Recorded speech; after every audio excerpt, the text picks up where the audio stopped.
ตอนนี้ทางน้องอเบยกับไอ้แก้วกะโคตรน้ำมาทางสร้างเนาะพี่น้องทั้งไอ้แก้วกับขยันทั้งน้องอเบยกับขยันขนาดเนาะพี่น้องป้าโต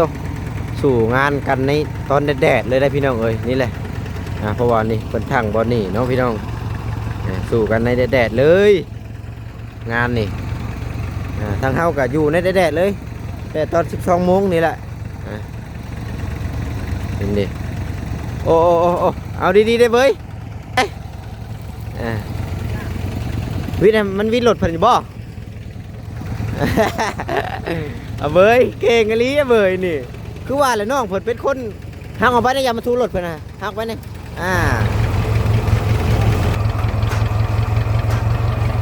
นี่แหละสร้างของไอ้แก้วครับพี่น้องเป็นจังได๋แก้วเมื่อยอยู่บ่แดดแน่เนาะแดดกระสู้เนาะ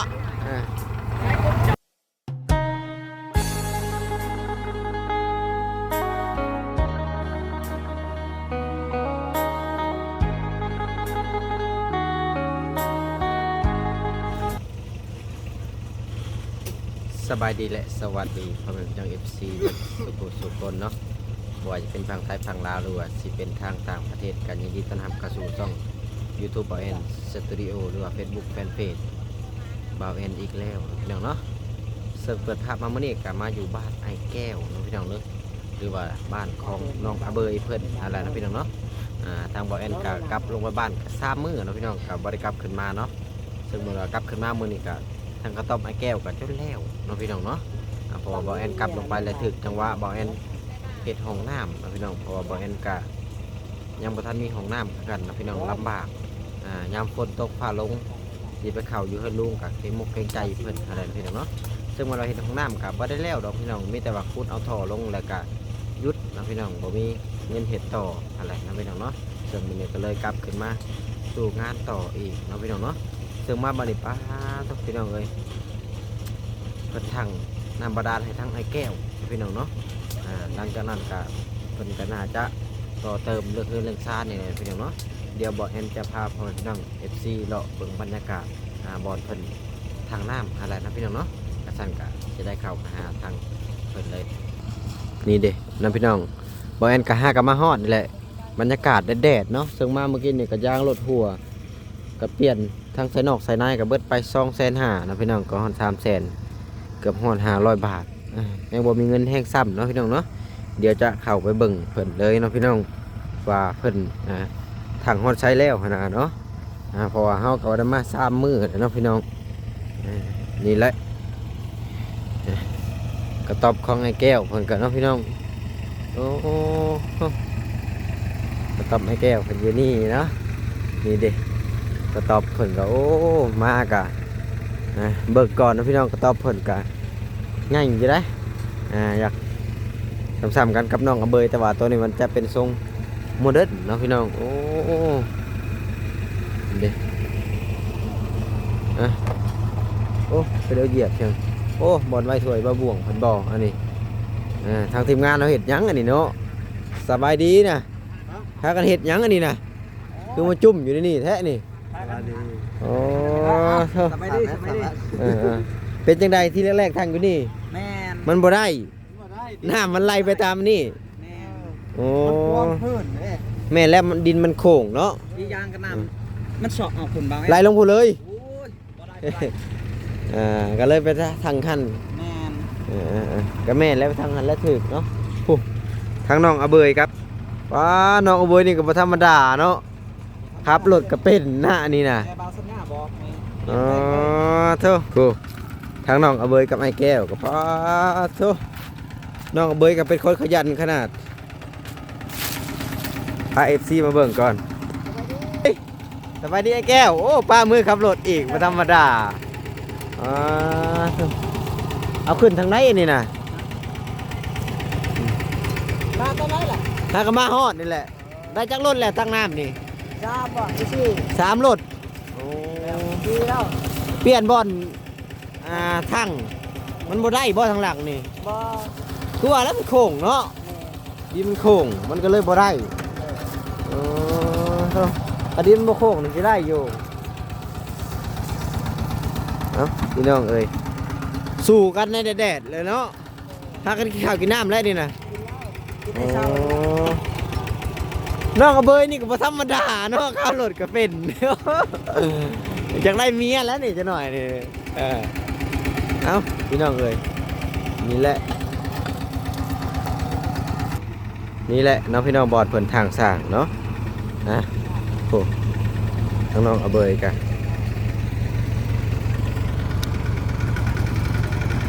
ตอนนี้ทั้งน้องเอาเบยกับไอ้แก้วกะโคตรน้ำมาทางสร้างเนาะพี่น้องทั้งไอ้แก้วกับขยันทั้งน้องเอาเบยกับขยันขนาดเนาะพี่น้องป้าโตสู่งานกันในตอนแดดๆเลยได้พี่น้องเอ้ยนี่แหละเพราะว่านี่เพิ่นทางบอลนี่เนาะพี่น้องสู่กันในแดดๆเลยงานนี่ทางเฮาก็อยู่ในแดดๆเลยแต่ตอน12 โมงนี่แหละเห็นดิโอ้เอาดีๆได้เบ้ยวิทย์มันวิทย์หลดผ่านบ่ เอาเบ้ยเก่งกะลีอะเบ้ยนี่คือว่าแหละน้องเพิ่นเป็นคนหักออกไปในยามมาทูรถเพิ่นน่ะหักไปนี่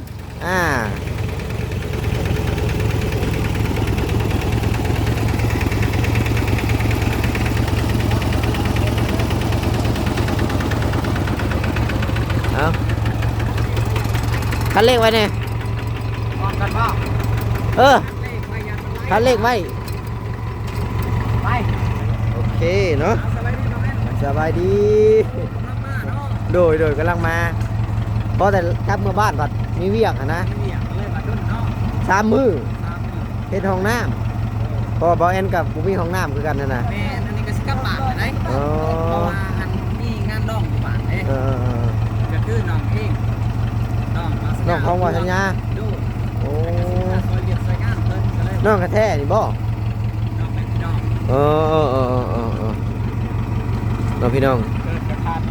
เกือบขาดแล้วโอ้FC เกือบบ่เอาเบยขาดแล้วพี่น้องเอ้ยบ่แอนขอเงินให้เด้อข้าวพ่อแม่ก็บ่ขึ้นค่าขี้ต้มบ่แม่นครับ3 พุ้ยแล้วบ่ขึ้นโอ้อันนี้เอา2 พุ้ยนี่คือสิตาย3 พุ้ยเพื่อสิขึ้นมื้อเช้านี่เอา3เลยมื้อเช้านี่นะทางรอสัญญาทางเมาแก้ว1ซอยได้จากพุ้ยแล้วนี่นะโอ้10 ปลายแล้วใกล้สิแล้วหรือบ่นี่นะหรือว่าคือว่าง่ายทางบอนใหม่บ่โอ้ยเจ้าน้องพี่น้องบริษัทลงบ่นี่เบยสบายดีไอ้เราจะข้อแล้วเราจะทอดแล้วใกล้สิแล้วหรือบ่เสียเวลานำตัวนั้นเนาะทางนั้นได้ก็บ่ได้เนาะ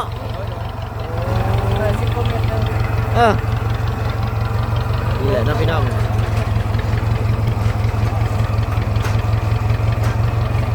นี่แหละสร้างของไอ้แก้วน้องพี่น้องเป็นจะไอ้แก้วเมื่อยอยู่บ่แดดแน่เนาะแดดกระสู้เนาะ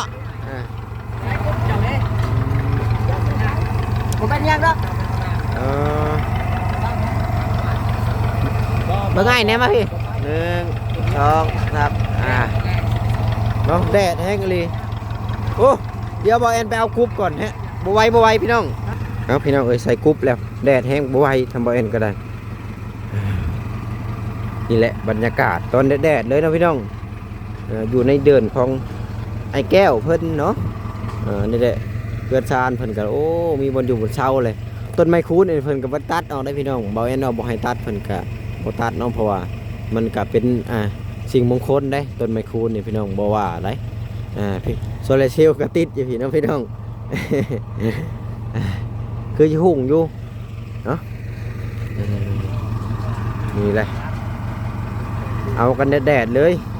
จะทอด5 ทอดบ่เพิ่นว่าหรือว่าจังไดเนาะ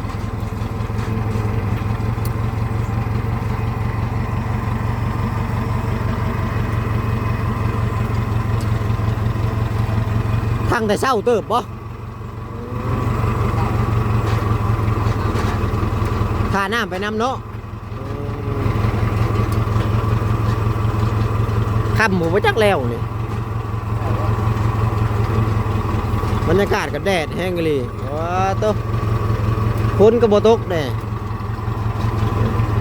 แดดแห้งกันเลยนะพี่น้องนี่แหละบรรยากาศเดี๋ยวจะไปถามทางไอ้แก้วคนก่อนว่าเป็นจังใดความรู้สึกหลังจากที่ได้อันนี้แหละน้ำใดในเป็นของตัวเองนี่แหละว่ารู้สึกจังใดนะพี่น้องเนาะพอห่มก่อนบ่ไหวบ่แอนกระแดดแห้งนะพี่น้องเอาพี่น้องที่แรกๆว่าที่เข้าห่มนะพี่น้องแล้วที่นี่มันก็เลยบดเนาะก็เลยไอ้แก้วเพิ่นก็เลยว่าจะตักน้ำลงนี่แหละในรถนี่แหละเนาะพี่น้องบ่ถอยรถเข้ามาอีกบ่เนาะถึงบ่เนี่ย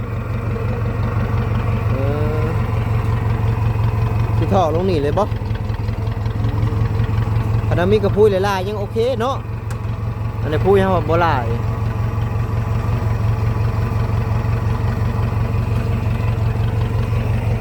จักขู่จังเต็มมื้อนี้หลายคู่เต็มแล้วเต็มนี่เนาะเอาบ่มีอ่ะนะป้าไว้นี่แหละถ้าว่ามันเต็มกะไอ้แก้มเข้ามาห่มพี่ครับพี่เข้ามาห่มพี่ก่อนก็ได้มันยังเต็มอยู่พี่ป้าเข้ามาห่มไปเดี๋ยวเข้าไปเข้าเมื่อยอยู่ห่มก่อนนะพี่น้องโอ้เพราะว่าแดดแห้งเนาะทางแต่จังโมงไอ้แก้วนี่นะในเช้าเพราะมันได้7 โมงว่า7 โมงหรือ8 โมงนั่นแหละอ๋อทางหันได้จักท่อคือว่ามันอันน่ะบ่มันสิได้ท่อนึงบ่แต่มันยานมันน้ำมันบ่ไหวตักน้ำนะโอ้น้ำมันไหลลงบ่แม่นมันสิกินไปเรื่อยๆน้ำยันเฮาตักบ่ไหวล่ะเพราะว่าดินเฮาถมใหม่เนาะมันก็สิกินไปข้างในเรื่อยๆนะมันไหลซึมไปบ่อนซึมไปมันดินมันโค้งเอาว่าซั่นซะก็เลยย้ายมาเจาะอยู่พี่อีกที่แรกๆบ่ล่ะให้เจาะอยู่ทางหลังแม่ครั้งแรกแท้ๆก็ว่าสิเจาะอยู่นี่จักได้เพิ่นเปลี่ยนไปเจาะอยู่พุ่นอีกก็ยังบ่วิดวงเก่าเนาะก็คือว่ากันมื้อน่ะว่าสิเจาะทางหน้าเว้ากันมื้อน่ะเนาะถ้าเปลี่ยนใจไปทางหลังเนาะโอ้ตัดทรงผมใหม่เนาะโอ้ก็คือว่าหน้าตาคือว่ายิ้มแย้มแจ่มใสขึ้นกว่าเก่ามื้อน่ะก็ดีใจหลายเนาะได้ทุกสิ่งทุกอย่างแต่ก่อนเป็นคนบ่ได้มีหยังเนาะเราก็ทุกอย่างอยู่แล้วเนาะคิดแล้วอยากได้นู่นอยากได้นี่เนาะแต่มันบ่ได้นะคิดจังได๋เด้ว่าสิอันมีเงินมีชานบ่พอได้ให้ลูกให้เต้าอยู่เนาะมาซั่นเงินคำก็บ่มีใช้เนาะเข้ากินก็บ่มีอันนี้เขาว่ามีว่าก็FC นั่นแหละช่วยเหลือว่าก็บ่มีเนาะก็นอกเขาจากว่าเพิ่นช่วยเฮาพอได้มื้อตาอาปากได้เนาะมีบนอยู่บนเช้าเพิ่นก็แบบว่าเพิ่นก็บ่ได้ช่วยเฮาตลอดน้อยแก้วเนาะเพิ่นช่วยแบบว่าแบบว่าเฮาได้ซ้ำอยู่ซ้ำบ้านซ้ำเมืองนอกจากนี้ถ้าว่ายกตัวอย่างว่าฮอดยามให้ยามนาเฮาก็คือเก่าแล้วหาอยู่หากินเฮาเลยเนาะไม่สิทากินน้ำเพิ่นตลอดบ่แม่นช่วยซ้ำก็ช่วยคือกันนั่นแหละแม่นและเฮาสิทาผู้ใหญ่เพิ่นพอแล้วพอเฮาอยู่พอได้ส้นห่มเนาะยามฝนตกแบบเฮาฝนตกฝนหยังเฮาก็บ่ได้แล่นไปใส่นะอยู่ในเฮือนเองเนาะแม่นอยู่พักเองแบบดินเองเฮือนเองบ่ได้ไปใส่น้ำเพิ่นแม่นเป็นของเจ้าของเฮาแล้วเป็นของเจ้าของแล้วเพิ่นก็บ่ได้ว่าเฮาบัดนี้เนาะแม่นแต่ก่อนยังว่าอาศัยเพิ่นอยู่เนาะอยู่ดินหมู่นัวเกลือข้าวกินกับน้ำเพิ่นบัดนี้สิอยู่กับน้ำเพิ่นอีกนั่นแหละยังเกรงใจเพิ่นเนาะอันนี้เขากับแบบหากินข้าวกันอย่างใครแน่เนาะสดว่าแม่นเฮาหาแต่ว่าถ้าว่ามีเงินเองเนาะก็ซื้อข้าวซื้อน้ำแม่นเพราะว่าเฮาก็บ่ได้ดินโดนนำพวกเฮือนบ่พวกอันบ่ได้วนกะวายเรื่องหยังแท้แม่นแบบเฮาหามีแต่ข้าวเนาะหันถ้าบ่มีแม่นมีแต่ข้าวหาเงินซื้อข้าวเนาะบอกได้บัญชีอยู่เฮือนอยู่ยังอยู่ก็บ่มีทุกอย่างยังบ่ได้มีเนาะบ่มีนั่นแหละอันนี้ยังว่าใครเนาะมีบนเฮือนอยู่มีน้ำใช้ไฟฟ้ามีงบมาแล้วบ่ก็มีแล้วครับมีแล้วบ่มีแล้วสาบุญบ่แม่นมาปึบเข้าบ้านน้องเบยก่อนก็สิดึงเอาน้องเบยแล้วสบายถ้าว่ามีของตัวเองก็ดีอีกอย่างเนาะก็มีแต่ว่าถ้ากันหลายๆคนนี่แหละทางทีมงานเฮาก็หลายๆคนช่วยกันทางบ่แอนก็ลงมือบ้านก็เฮ็ดห้องน้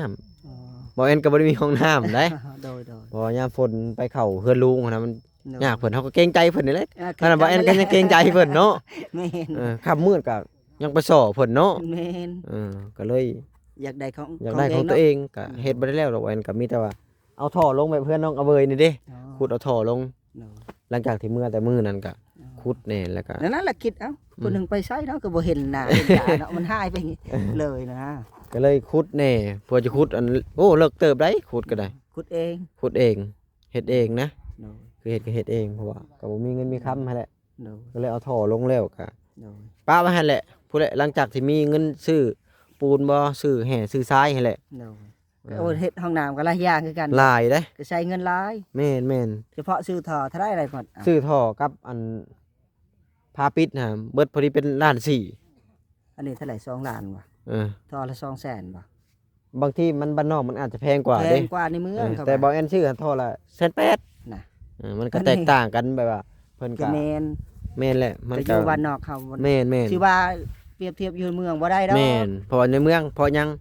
มันมี ใกล้ ห้านหลายห้าน แม่น มันสิขายแข่งกันก็บ่ได้อย่าเอาแพงเขาก็บ่ซื้อเจ้า ขยแพงนี่คอยก็ไปซื้อห้านตอนนั้น แม่นอันนี้มันบ่มีทางเลือกเด้ บ่มี ก็เลยเอาอยู่นี่นะพี่น้องเพราะว่า โดย จากนี้ออกไปหาเมืองนี่บ่แม่น40 โลพอบ่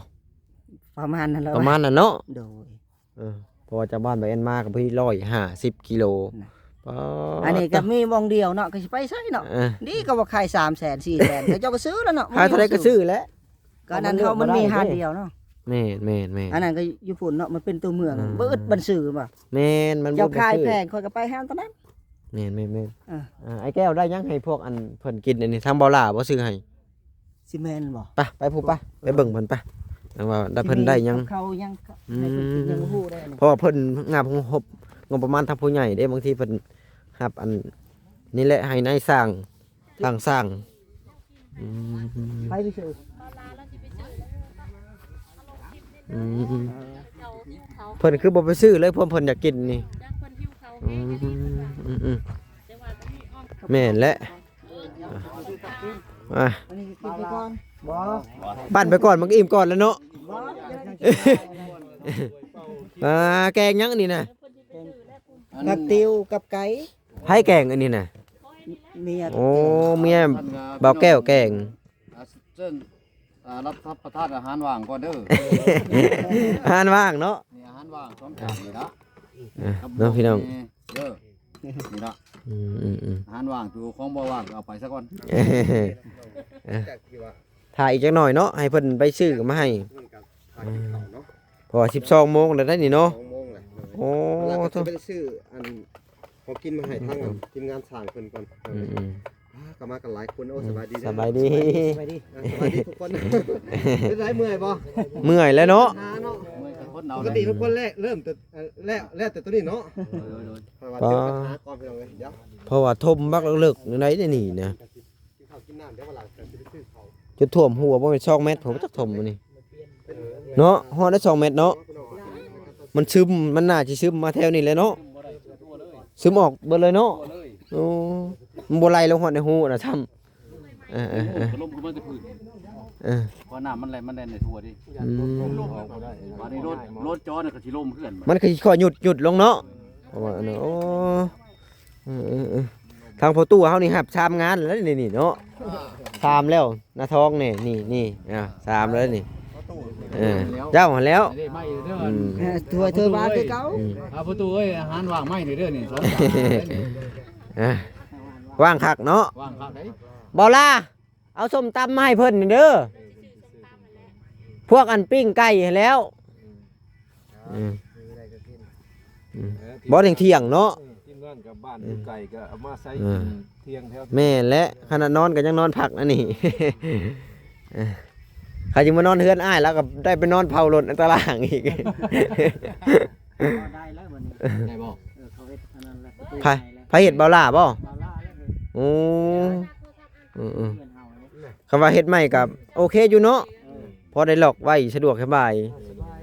อันนี้นอนรถเป็นห่วงน้ำรถมันรถก็รถคันเดียวนี่ ผู้เจ้ามันยืมเมื่อสิบ่ได้ย่างบ่เบิ่มบ่เพื่อสิมาฮอดป้าโท นี่ผู้เจ้าอยู่ มีได้ผู้เจ้าเพิ่นผู้เพิ่นเพิ่นก็เบิ่งอยู่ผู้เจ้าเพิ่นก็ได้ ค ของรถ เจ้าของรถเด้ เจ้ายืมขี่บ่ไปส่งเทื่องว่าเพิ่นจอบเบิ่งว่าเอาไปเลยแหละไปขี่ซ้ำแล้ว อือหือ ตกเก็ดอื่นแล้ว แต่กี่ไปใช้แล้วเนาะ เก็ดอื่นแล้ว เอาพี่น้องเอ้ยสำหรับคลิปนี้ก็บ่มีหยังหลายนี่แหละที่แรกๆเพิ่นก็ทางในนี่เนาะแล้วก็ย้ายไปบ่อนหันเนาะพี่น้องเพราะว่ามันไหลลงนี่มันเป็นดินทมใหม่พ้นยังบ่ทันตกเถื่อพอพ้นตกลงน่าจะโยบประมาณ3-40 เซนบ่เป็นหยังนี่ประมาณพุ่นแหละ ค่อยต้มเนาะ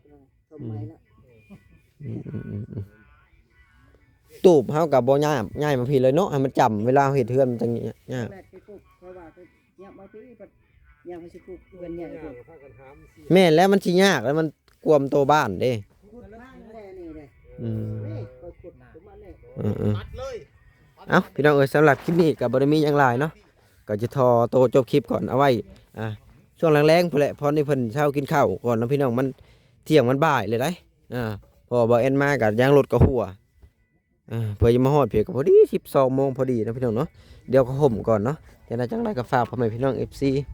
เบิดสุขสู่คนเนาะเอาไปกดไลค์กดแชร์กดติดตามเพื่อเป็นกำลังใจให้บ่แอนเด้อพี่น้องเด้อสุดท้ายนี่ก็จะขอตัวลาพ่อแม่พี่น้องไปก่อนฝากกดไลค์กดแชร์เด้อพี่น้องเด้อสบายดีแหละสวัสดีพี่น้องแดดแห้งไปก่อน